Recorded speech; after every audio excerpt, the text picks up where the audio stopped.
Welcome, everyone. Let's get started.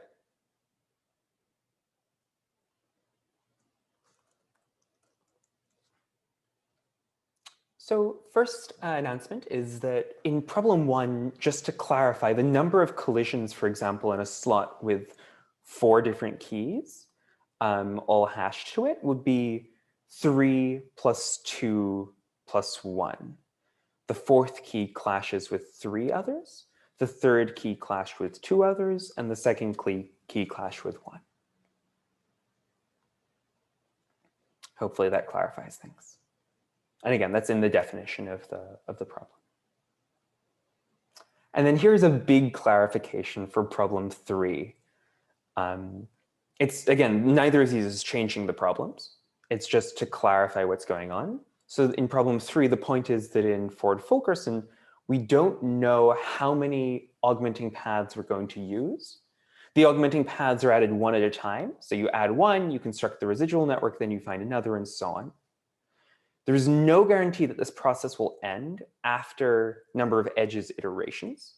And in particular, you might pick an augmenting path that backtracks on a previous one. Since remember, when you have an augmenting path, the residual network has the reverse edge. So you could backtrack on an edge that you already added in the flow.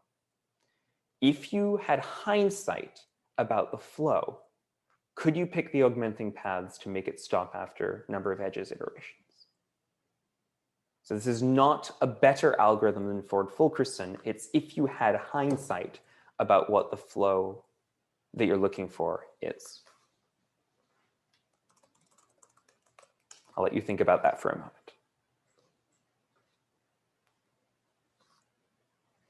And again, there are office hours right after class. So if you have further questions for anyone listening live here, please do feel free to stick around after class and talk more. Are there things that people want to talk about? And again, I'll just keep this up for a minute more so you can parse it.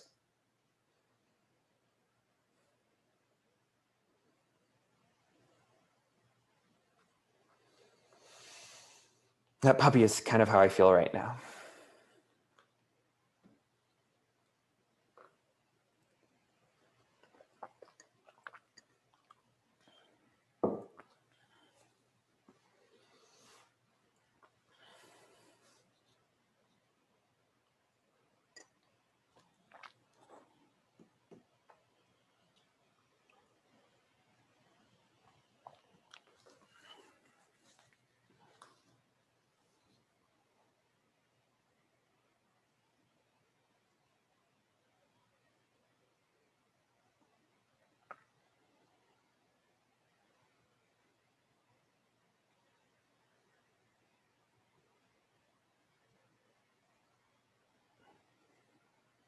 Okay, let's get started. But again, I'm happy to talk more about this in office hours afterwards.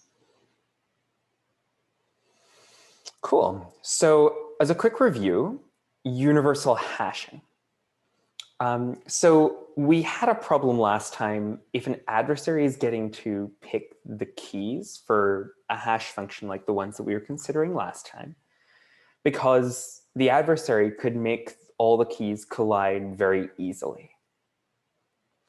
Where again, a collision is just 2 keys that hash to the same number. So you don't want to have a lot of keys all hashing to the same number.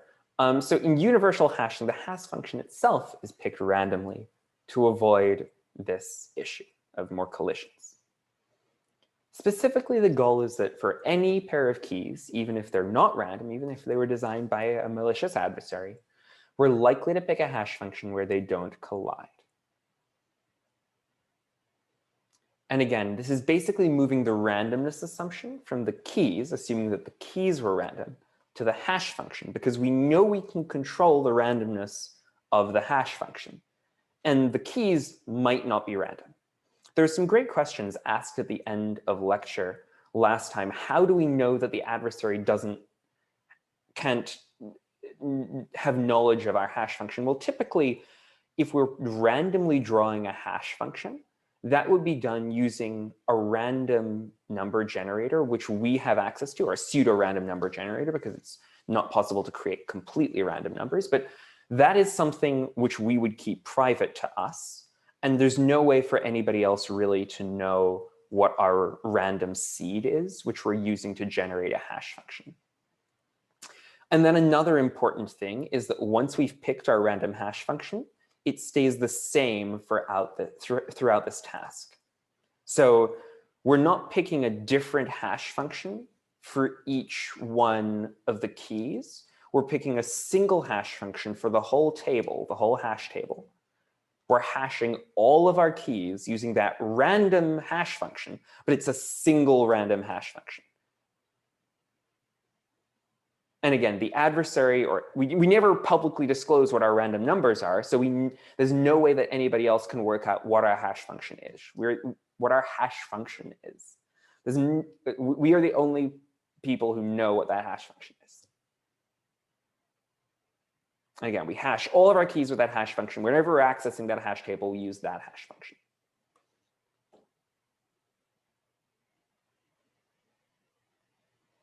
So formally, let H be the set of possible hash functions from which we are picking a particular one at random.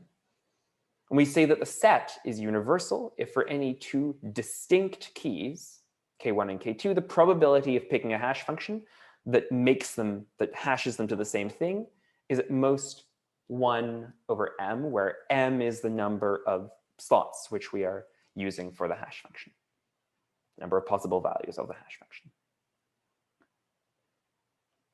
Are there any questions about this definition?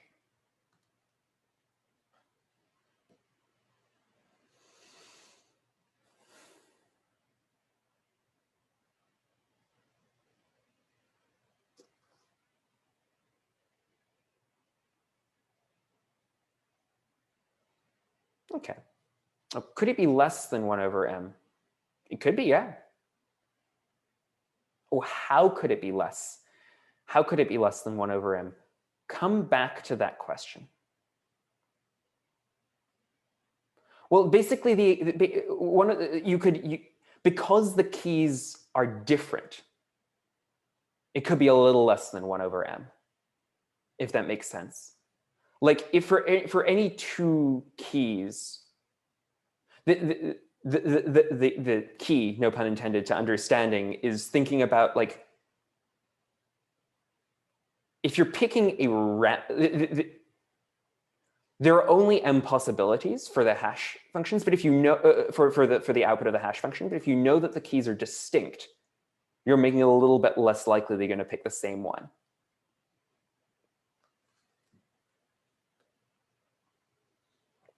But hopefully this example will help in understanding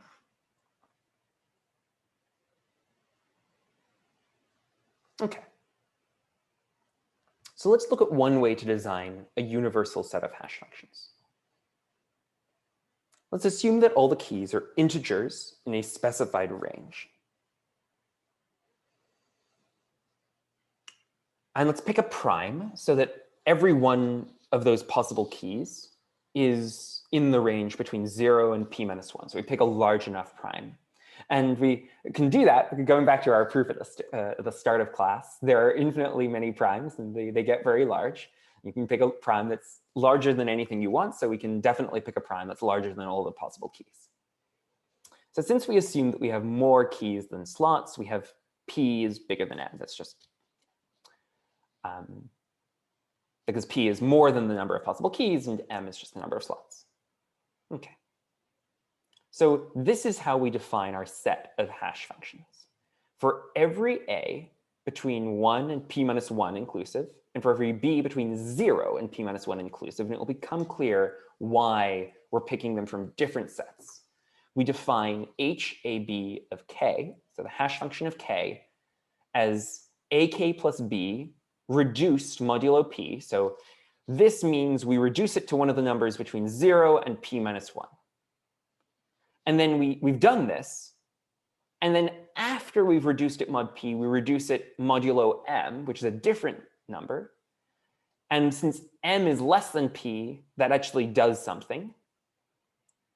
For example, we might have reduced it mod 19, and then we might reduce it mod 3. if m is 3 and p is 19. Okay.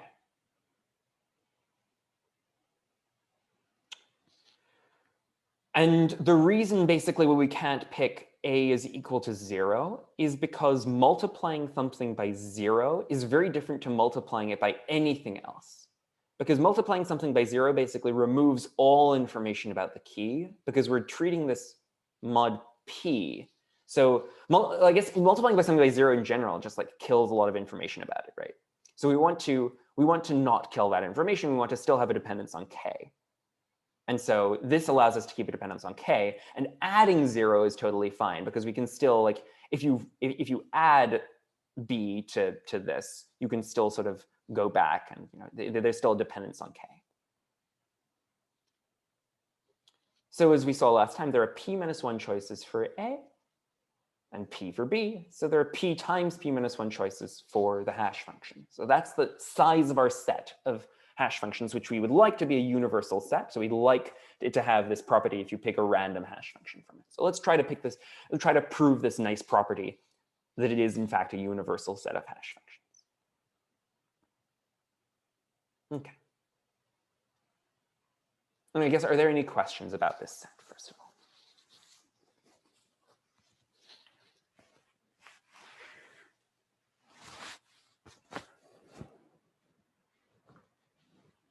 Okay.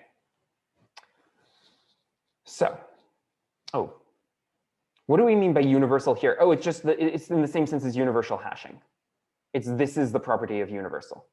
If we picked any two different keys, the probability of picking a hash function that identifies those keys is at most 1 over m. That's what we need to prove, that we have a set of hash functions which does that. Yeah, good question. If a equals 0, which we were not allowing a equal to 0. Yes, and that's for all k1 and k2. If a equals 0, do we have hk1 equals hk2? Yes. That is a simpler way of saying what I was saying. If a is equal to 0, then the hash function doesn't depend on k, which is a terrible idea because, sorry, yeah, this is just a much simpler way of saying it. The hash function has to depend on k. It would be really bad if it were just the same thing for every k. If we set a equal to 0, it would be the same thing for every k. So we would have all the collisions. We want to have very few collisions, and then we would have all the collisions. So clearly we don't want a equals 0. Okay. So thank you for pointing that out. Okay, let's now go about proving this. So suppose we have k1 and k2. Remember, we're trying to prove that that most of the time, for most of these hash functions, h, we're not going to have a collision. So sometimes we'll have a collision, but generally we won't. So let's go through and work out why there isn't a collision, or when there is a collision. So we first, the way we define this hash function is we first take these remainders. And so let's define R1 to be this remainder of this is like the inner mod that we're doing, the inner remainder that we're doing, mod p. And we're doing that for both k1 and k2. Okay. Now, can we have R1 equal to R2?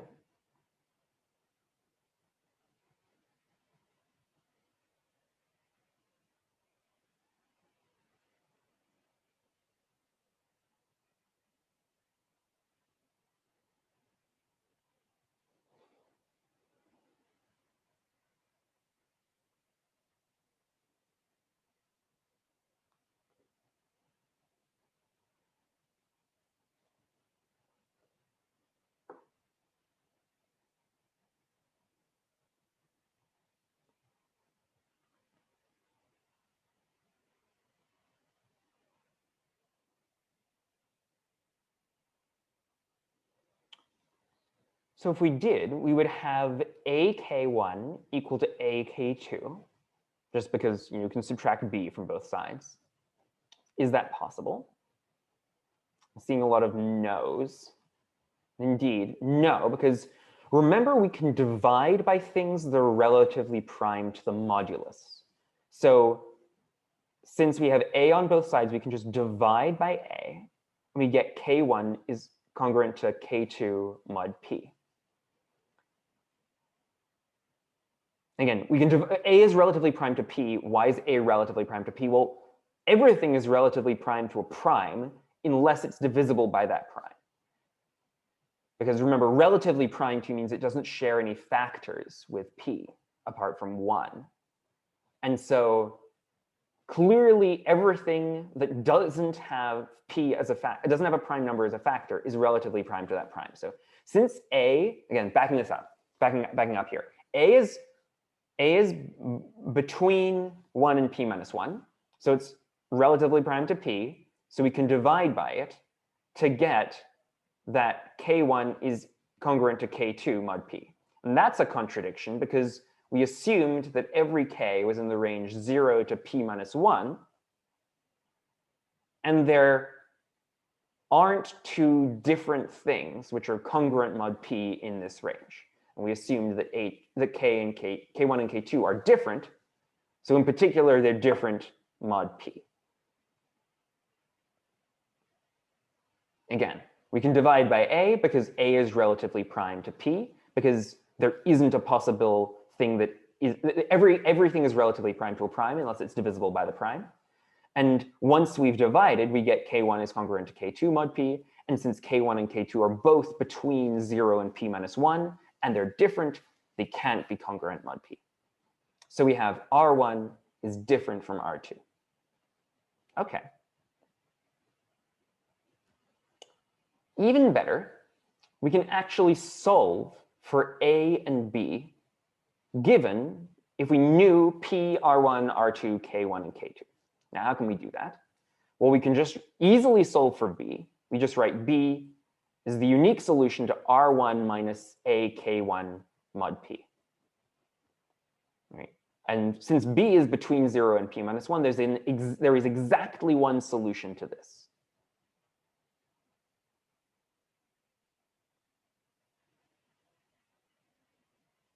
So regardless of what R1, R2, K1, and K2 are, we can find a B such that this works.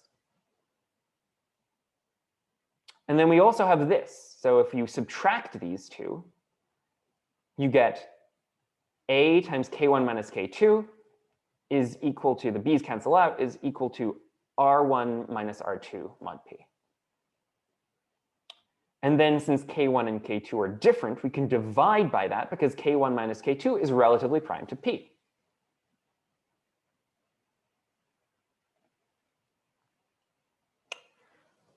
Now, this relies upon a fact that you might have proven when you were going through the proof of the Chinese remainder theorem.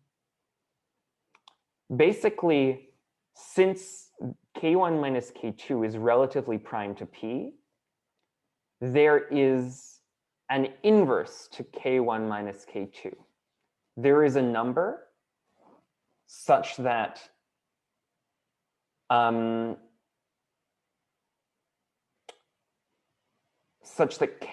minus K2 times X is equal to 1 mod P. And so dividing by K1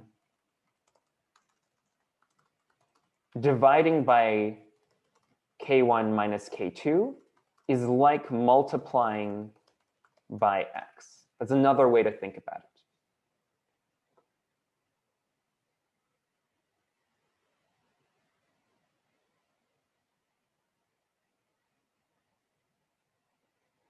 Alternatively, you can think of just adding multiples of P to this side until it becomes divisible by K1 minus K2. And this is possible because of the Chinese remainder theorem.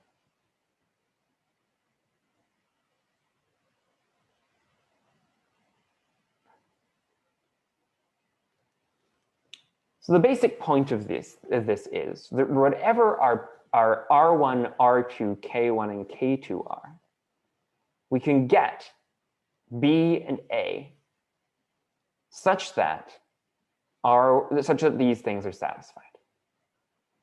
Each AB is giving us a different R1 and R2.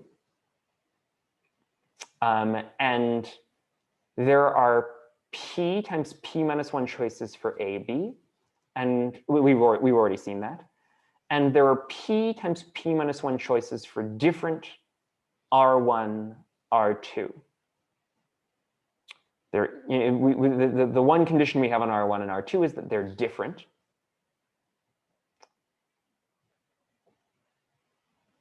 So each of the p times p minus 1 choices for A, B gives us a different choice for R1, R2.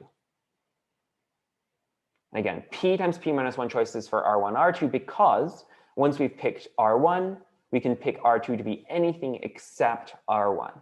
So there are p times p minus 1 choices for R1 and R2 such that they are different. And since we can go back from R1, R2 to AB, we can go forward from AB to R1 and R2, we have what's called a bijection between them. For every different AB, we get a different R1 and R2, and we have to get all the possible choices for R1, R2 as we vary over all the possible choices for A and B.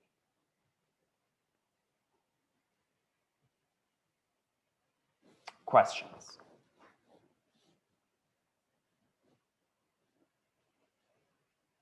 I realize this slide is distilling a lot, and we haven't spent a lot of time on modular arithmetic. So I am not expecting you to immediately get this.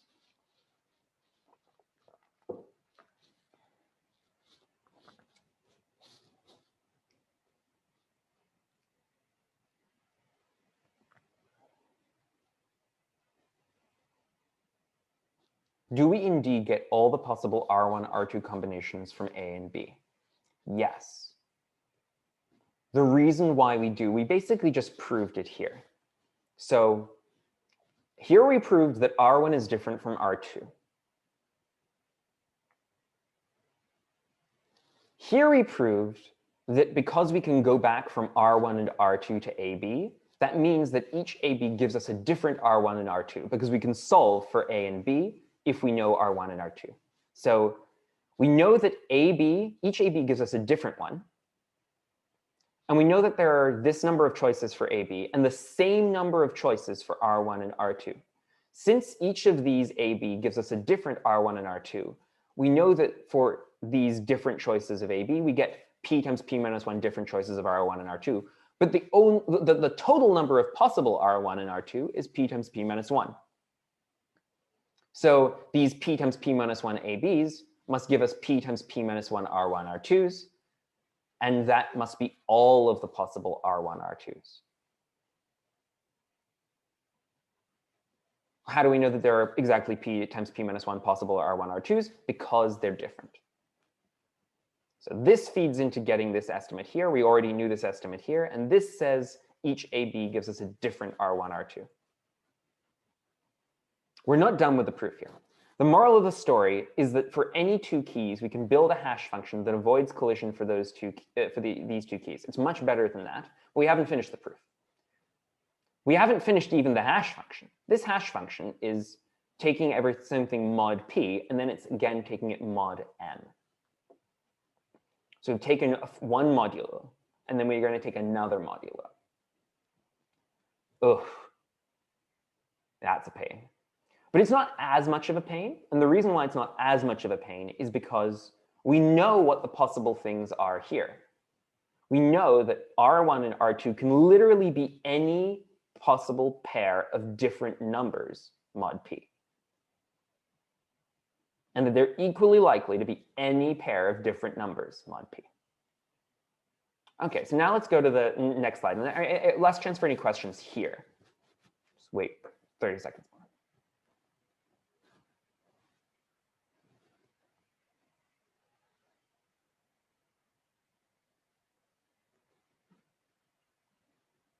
OK.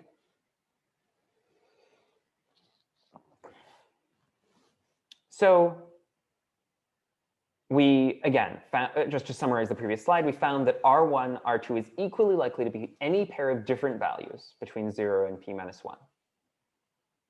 Now, we have that the hash functions for the hash function evaluated at k1 and k2 is equal if and only if R1 is congruent to R2 mod m. That's not surprising. That's just because we took these, R1 and R2, and we reduced them modulo m. That's how we get the output of the hash function. Now, for any R1, the number of values R2 that are different from R1, where they are equal to each other modulo m, is at most p minus 1 over m. Why is that? Well, because there are p minus 1 values in here which are different from R1. And it's pretty easy to work out that at most, 1 in m of those is equal to R1 modulo m. So here's an example. Suppose that p is 19, m is 3, and R1 is 12. We're going to try to find all the R2s that are different, sorry, that are the same as R1 mod m, but aren't actually R1. Because we know R2 is different from R1, but we want to work out when is it actually, when are they equal, when are they different, but they're equal mod m.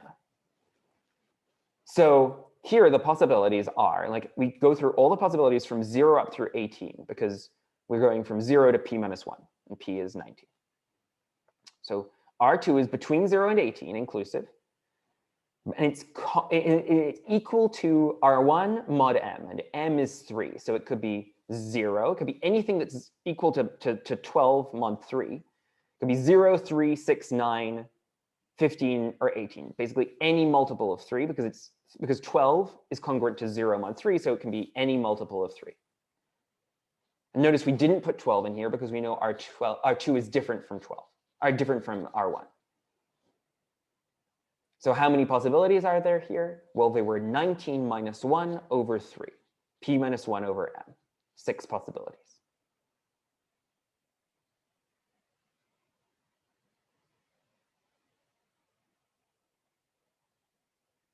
We could also use the pigeonhole principle to say this right. It is a very pigeonhole principle-y argument. I don't think it's exactly the pigeonhole principle, but it's very similar. I mean, maybe there's a pigeonhole way to think about it. Yeah.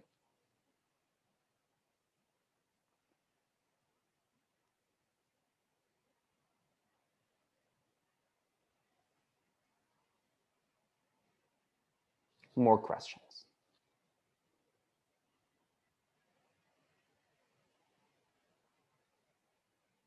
This is just, again, we're just seeing how, so we know that R1 and R2 are different, and R1 and R2 are just sort of the intermediate values, which we're getting when we're computing the hash function.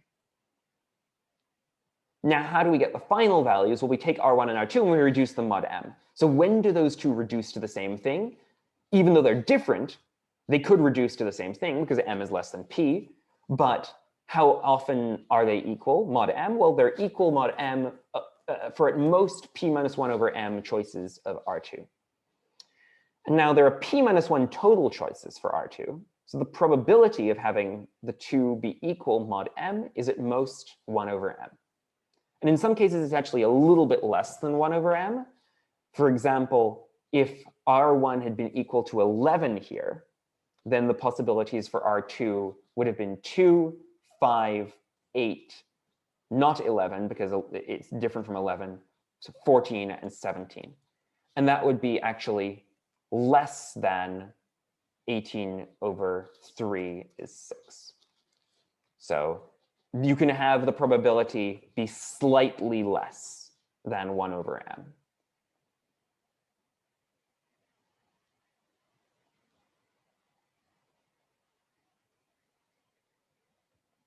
Okay, so what is the takeaway from this? Well, the thing we had to prove to show that the set of hash functions is universal is that if there are k1 and k2 different keys, then there is at most a 1 in m chance that they end up mapping to the same thing. And that's exactly what we've shown here. We've shown that R1 is congruent to R2 mod m with at most a 1 in m probability. And that was exactly what we needed to prove. Questions? Where did the p minus 1 over m come from again? That's just because there are p minus 1 possibilities for R2. And we need it to be equal to R1 mod m. And so it is just going to be at most a p minus 1 over m. They're going to be at most p minus 1 over m possibilities which satisfy that.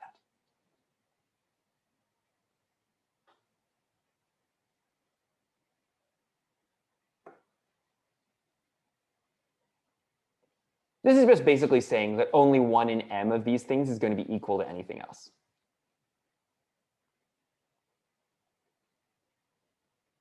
Modulo m. Like if you pick R1, anything different from R1 has at most a 1 in m probability of being equal to R1 mod m, which is fairly intuitive. Because 1 in every m things takes on a particular value modulo m. More questions. Things that people find confusing but don't have specific questions about, like, what is this all about?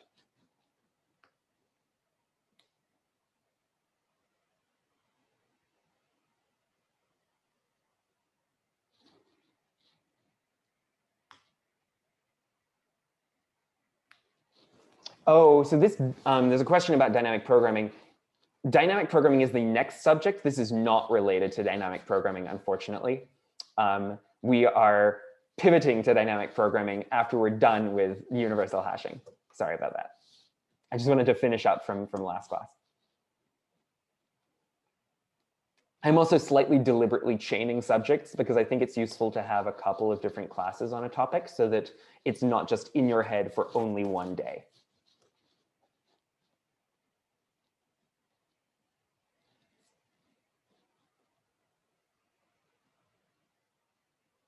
More questions or things that people want to discuss about universal hashing.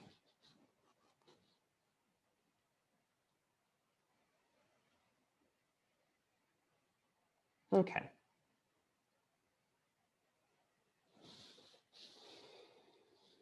So now we're actually going to talk about dynamic programming. And towards the end of class, that proof took a while. Totally different topic, totally different topic. Motivation here. Suppose, here's a problem. You would like to buy exactly n identical balls. And you can get, this is actually like a problem that sort of bugged me. That, sometimes when you're in the supermarket, you realize that a larger amount of something actually is not more efficient than a smaller bag of that thing, just because of the way that pricing sometimes works. So suppose that you can get balls in packages of 1 or 2 or 3 or any number all the way up to n. And each one of those bags costs some price, some fixed price. But there are no conditions on the prices. What is an efficient algorithm for determining the minimum price that you have to pay to get exactly n balls? You can work out, there are many ways to do it. You might get a bag of 10 and another bag of 2, or 3 bags of 4, for example. Let's play around with it a little bit. But what's the brute force way to do this?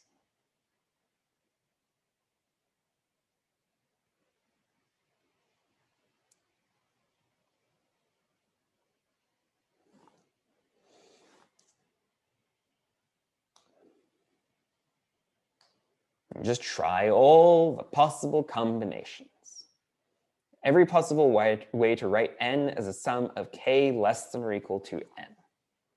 So for example, if n were 10, we could write it as, you get 1 ball, 5 different bags, each with 1 ball, and then 1 bag of 5 balls. Or you could get a bag of 1 ball, a bag of 2 balls, and a bag of 7 balls. Or you could just get a single bag with 10 balls. And you would have to see which is the smallest out of, sorry, these are, I guess this should be like 5p1 plus p5, p1 plus p2 plus, sorry, I changed the example halfway through. This would be p1 plus p2 plus p7. This would be p10.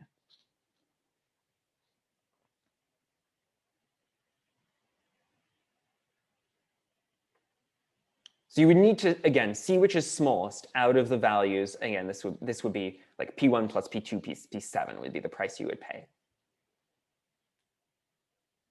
So how many total ways would we have to consider? Like roughly how many ways? And let's assume that order matters. So for example, if you have 1, 2, and 2, it's counted separately to 2, 1, and 2. Just to make it easier to count.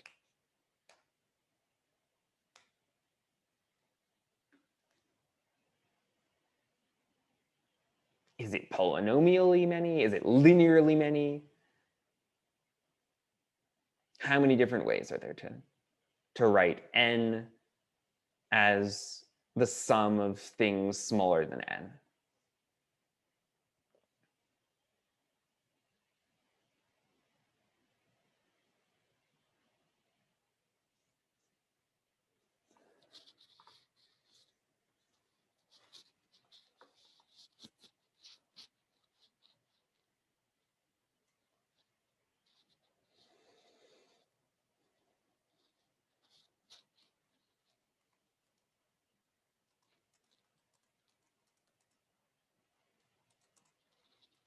This is not actually a complicated combinatorics problem, it turns out.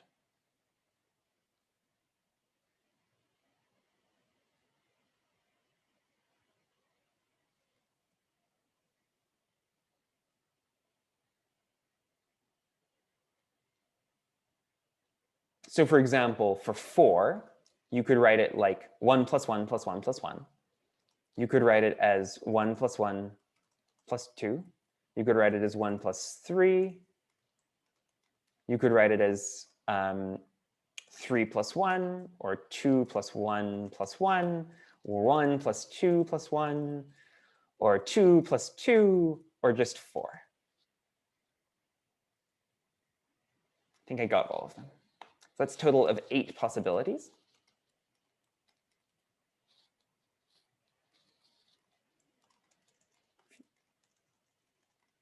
This is not the knapsack problem.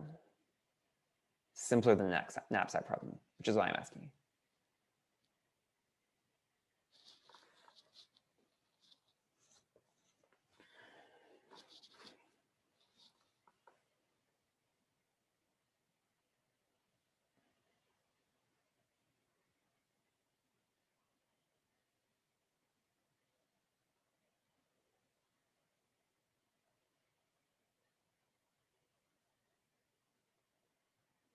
So there's a suggestion to inserting dividers. Yeah. So we can imagine all the balls in a row.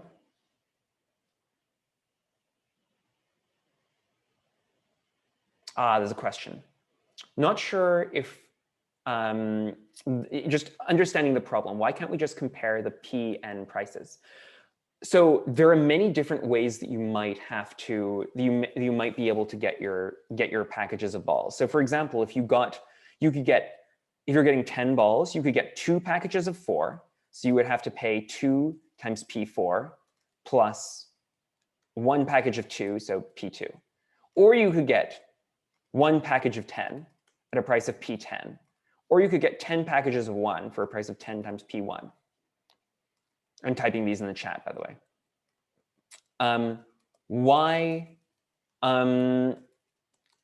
Which one of those is better? You have to compare a lot of different things. So let's imagine all the different ways that you could compare. This is why we're looking at all the different ways that we could divide the large set of balls into smaller sets of balls. So imagine all the balls in a row. Let's imagine dividing them into packages. How many different ways are there to do that? Well, each of the commas is just a possible breakpoint. There are n minus 1 commas. So here is a way to write it as 3 plus 2 plus 5.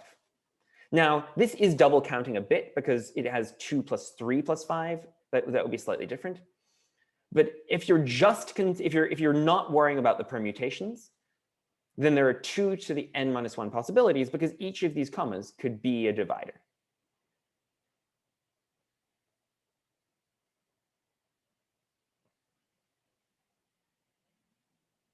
The greedy solution will not work in general.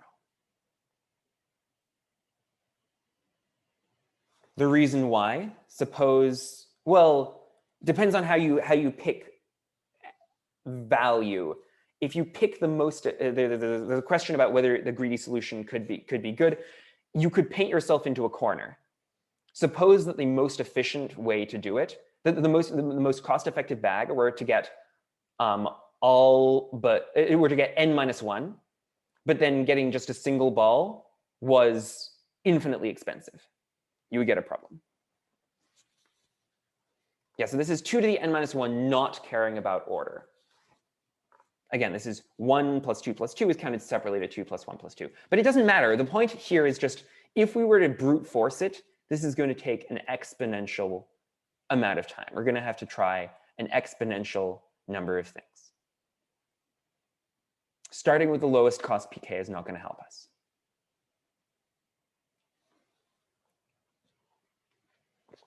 And again, that's because we didn't have any assumptions on the PK. If we took the lowest cost PK might be, again, buy 9 balls, but then you have 1 ball left to buy, and getting a single ball might be infinitely expensive. So just doing it this way is just doing the greedy algorithm is not going to work.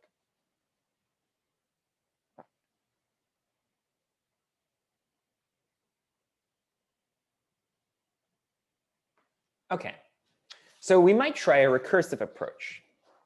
We did this with sorting. We had a recursive approach. Is there a way to do a recursive approach here?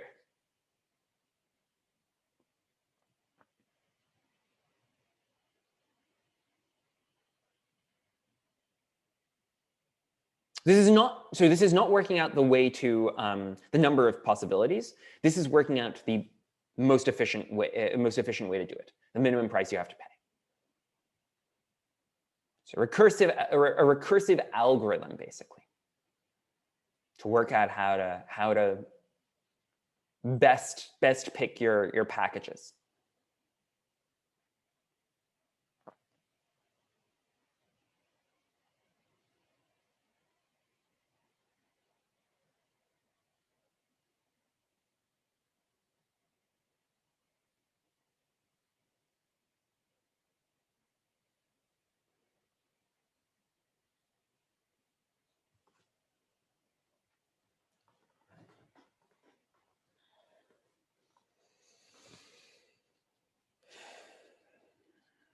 Yeah, so we could try doing it recursively.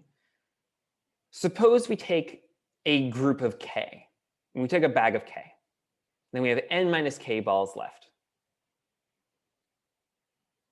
So if we're trying to work out f of n, which is like the minimum price, then the minimum price is just the minimum over all possible k of f of n minus k plus pk. So here we found the optimal way to get n minus k balls, and then we added on a bag of k. But we don't know what the right k is, so we also take the minimum over k.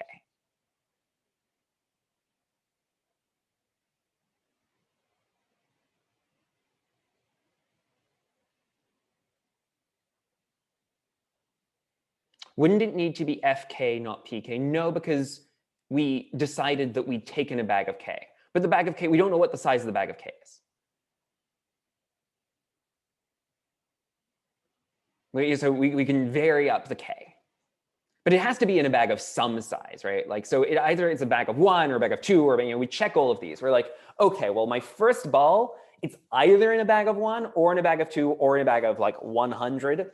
But I can go through all the possibilities, and then I can try to find the most efficient way to get all the others, and I can do this recursively. Great. So, previously we had all these nice sorting algorithms where sorting recursively was super efficient. So here we have a nice efficient recursive algorithm, right? So we calculate, why is it, question quickly. Why is it f of n minus k and not p n minus k? Because we don't know if that would just mean we were getting 2 bags. This is a recursive approach. We're saying, okay, we know we're getting a bag of k, but we don't know how we're getting all the others. All the others might be divided into lots of different bags. If this were p n minus k, we would have decided that we were getting exactly 2 bags of balls. But we might get 3 bags of balls or 10 bags of balls, or if we have enough balls, we might get 10 million bags of balls.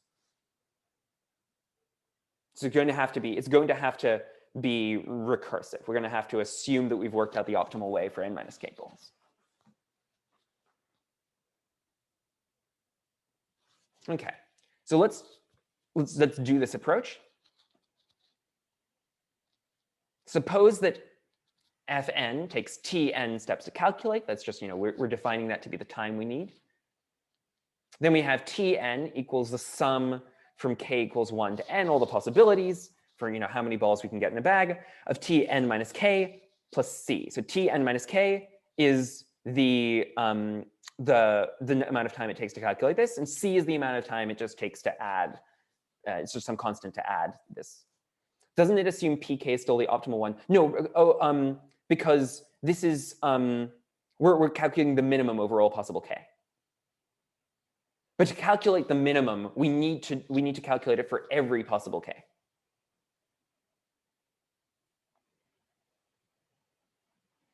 And again, the reason why this is pk and not fk is because we're looking at what size bag is the first ball in. The first ball in is in a bag of size k for some k, and so this is just the cost of that bag. It could be in a bag of size 10, and then we have the cost total is p10 plus function of n minus 10. But then we have to take the minimum over all possible k, so because we might have to consider k equals 11 and 12 and 2 and 5 and a million and so on. Okay, so this is the recursion of how much time it takes to assess all of these k that we're taking the minimum over. What's the solution to this recurrence relation? How much time do we need overall?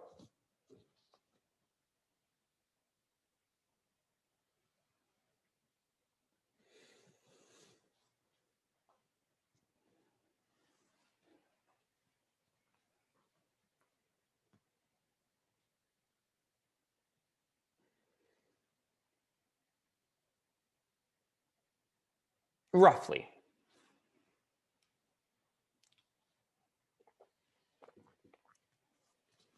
Have we gotten a lot of savings? Previously, the brute force thing was exponential. It was like 2 to the n. What does this one look like?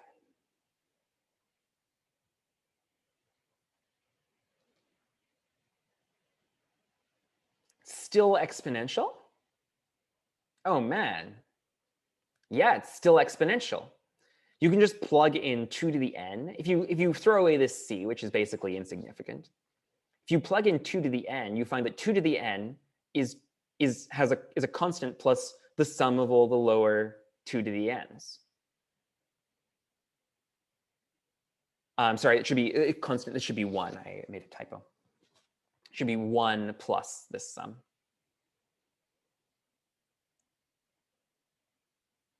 So we're finding that Tn is basically 2 to the n. It's not exactly 2 to the n. It's like slightly off from 2 to the n, but it's theta of 2 to the n. So what went wrong here? There's a huge problem here. This was supposed to be faster. What could we do better? What could we do better?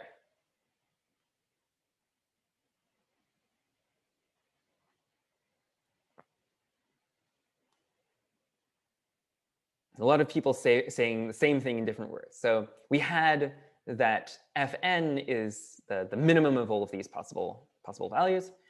And we were essentially considering all the possible configurations in what we were doing. We were just framing it as a recursion. We were saying, suppose we take a bag of size k, and then let's recursively do this. But when we were recursively doing this, we were essentially just like redoing the computation for all the possibilities. This was essentially the brute force thing. It's just we were framing it as a recursion. And the reason why it was not efficient is that when we were calculating fn, we were calculating all of these things, fn minus 1, fn minus 2, and so on. But then in the recursion, we were calculating, we said, OK, what's the time to calculate fn minus 1? Well, it's tn minus 1. So to calculate fn minus 1, we were calculating fn minus 2, fn minus 3, and so on. But those, we're calculating them twice. In order to calculate fn, we need all the things below it. But in order to calculate fn minus 1, we also need all the things below that. And we were duplicating our efforts. And we were really duplicating our efforts. Like, the number of times that we were calculating f1 was like n. Or not n, actually.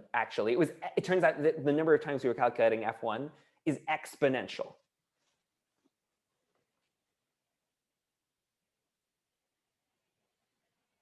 So why not just calculate each of these things once and reuse it?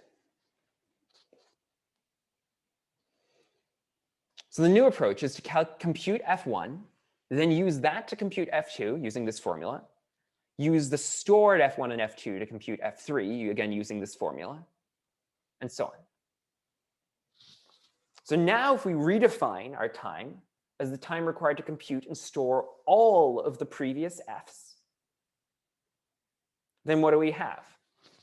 It's just the time required to compute this, which is Tn equals Tn minus 1, because we've already, Tn minus 1 means we're computing all of f1 through fn minus 1, which is all we need to compute here. And then we have some constant c times n, because we're computing the minimum over roughly n things. So our algorithm is just compute all the previous ones recursively, and then take the minimum. And the key thing is that we are storing the results.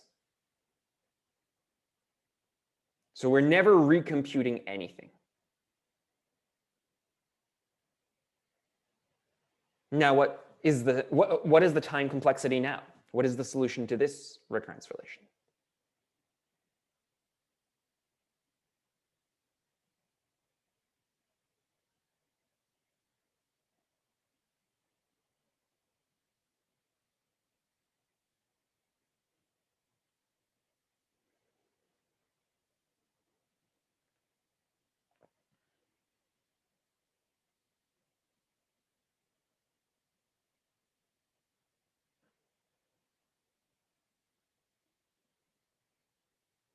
If you feel like it, you can set c equal to 1 just to make it easier to see what the recurrence relation is doing.